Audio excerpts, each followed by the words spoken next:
ಎಲ್ಲರಿಗೂ ನಮಸ್ತೆ. ಭಾಷಾಜ್ಞಾನ ಯೂಟ್ಯೂಬ್ ಚಾನಲಿಗೆ ಸ್ವಾಗತ. ಇವತ್ತಿನ ಈ ವಿಡಿಯೋದಲ್ಲಿ ಕನ್ನಡ ವರ್ಣಮಾಲೆಯ ವಿಧಗಳು ಬಗ್ಗೆ ನಾವು ತಿಳಿದುಕೊಳ್ಳುವ. ಕನ್ನಡ ವರ್ಣಮಾಲೆ 49 ಕ್ಯಾರೆಕ್ಟರ್ಸ್. ಕನ್ನಡ ವರ್ಣಮಾಲೆಯಲ್ಲಿ 49 ಅಕ್ಷರಗಳಿವೆ. 49 characters in Kannada alphabets. So, 2 types, ಸ್ವರಾಕ್ಷರ and ವ್ಯಂಜನಾಕ್ಷರ. ಕನ್ನಡ ವರ್ಣಮಾಲೆಯ ವಿಧಗಳು ಸ್ವರಾಕ್ಷರಗಳು ಹಾಗೂ ವ್ಯಂಜನಾಕ್ಷರಗಳು. This is the first part of the video. We'll discuss about ಸ್ವರಾಕ್ಷರ and types of ಸ್ವರಾಕ್ಷras only. ಸ್ವರಾಕ್ಷರಗಳು. ನಾವು ಇವತ್ತಿನ ತರಗತಿಯಲ್ಲಿ ಸ್ವರಾಕ್ಷರಗಳ ಬಗ್ಗೆ ತಿಳಿದುಕೊಳ್ಳೋಣ. ಮೊದಲಿಗೆ ಸ್ವರಾಕ್ಷರಗಳು 15 ಕ್ಯಾರೆಕ್ಟರ್ಸ್. ಸ್ವರಾಕ್ಷರಗಳು 15 ಅಕ್ಷರಗಳನ್ನು ಹೊಂದಿದೆ. ಟೋಟಲ್ 15 ಕ್ಯಾರೆಕ್ಟರ್ಸ್ ಇನ್ಕ್ಲೂಡಿಂಗ್ ಸ್ವರಾಕ್ಷರಾಸ್. ಯಾವುದೆಲ್ಲ? ಅ, ಆ, ಇ, ಈ, ಉ, ಊ, ಋ, ಎ, ಐ, ಓ, ಔ, ಅಂ, ಅಹ. ಸ್ವರಾಕ್ಷರಗಳು 15 ಅಕ್ಷರಗಳಿವೆ. ಅ, ಆ, ಇ, ಈ, ಉ, ಊ, ಋ, ಎ, ಐ, ಓ, ಔ, ಅಂ, ಅಹ. Types of ಸ್ವರಾಕ್ಷರ. ಸ್ವರಾಕ್ಷರಗಳಲ್ಲಿ ನಾವು 3 ವಿಂಗಡಣೆಯಾಗಿ ಮಾಡ್ತೇವೆ. ಹ್ರಸ್ವಸ್ವರ, ದೀರ್ಘಸ್ವರ, ಯೋಗವಾಹಗಳು.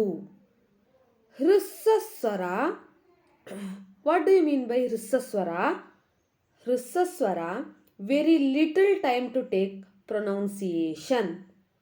6 characters including a, e, u, r, e, o.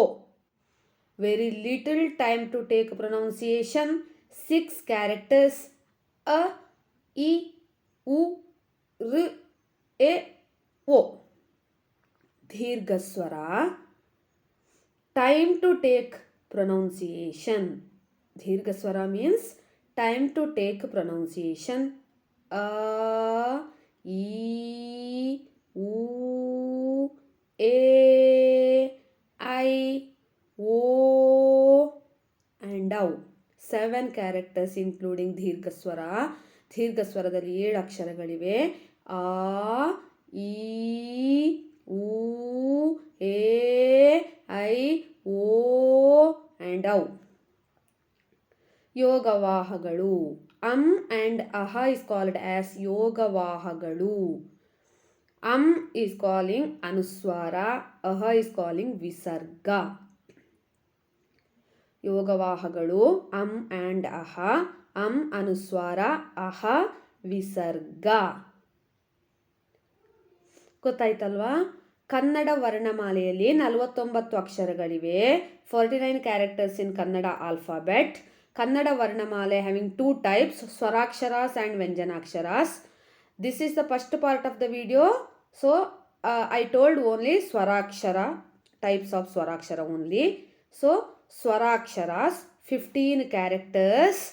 Swarakshara having 3 category, Hrussaswara, Dheerghaswara and Yogavahagalu. Hrussaswara, very little time to take pronunciation. 6 characters including Dheerghaswara, time to take pronunciation. 7 characters including Yogavahagalu, am and aha.